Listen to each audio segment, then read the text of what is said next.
The Aruban government receives a lot of income, especially through taxes. It uses taxes to cover all the expenses for education, infrastructure, security, medical care, social care, and other things. Under favorable circumstances, the income should cover all expenses and there should be even money left to save for the difficult times. But the financial management by the Aruban government has always been in disarray. Furthermore, the government has a tendency to spend more than what they have received in revenue. Despite regular increases in taxes, almost every year, the Aruban government has closed its financial books with a negative cash balance. Too often has this been the case after each shift in administration. As a consequence, government after government, regardless of political standpoint, have allowed Aruba's debt to continue to grow and go out of hand. Since there was never any money left to save, nothing was ever paid to reduce the debt. Debt after debt was incurred in order to cover other existing debts, increasing Aruba's debt exponentially and recklessly. A major problem is that an interest must be paid on each debt, which should be paid off every year. In 2019, Aruba paid 230 million florins in interest.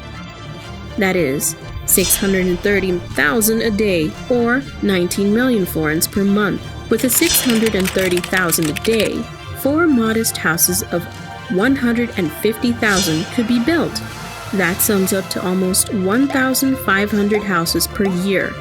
And with 19 million per month, 11,000 elderly couples can be paid their retirement pension. But all this money is wasted, every day, every month, and every year, over and over, for decades to come.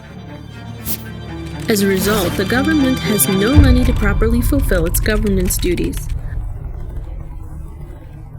Therefore, there is hardly ever money to repair the correctional facility, for social care, the roads, or to increase the quality of education and its facilities. Except for when they come up with a new way to create debt, such as the PPP projects to improve the infrastructure, but that in turn leads to a further increase in debt. The most popular way for the Aruban government to increase its income is through tax increases. But that means the purchasing power of all Arubans continues to deteriorate.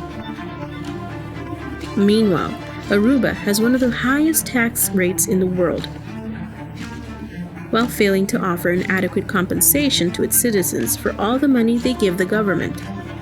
Ultimately, in order to save themselves, at least temporarily, the government should cut its operating costs. And given that the government has run out of money, they ought to cut other expenses even more. But there is one type of expense that successive governments are unwilling to touch under any and all circumstances, and those are the personnel. However, this problem is becoming an increasing burden for the government and the community.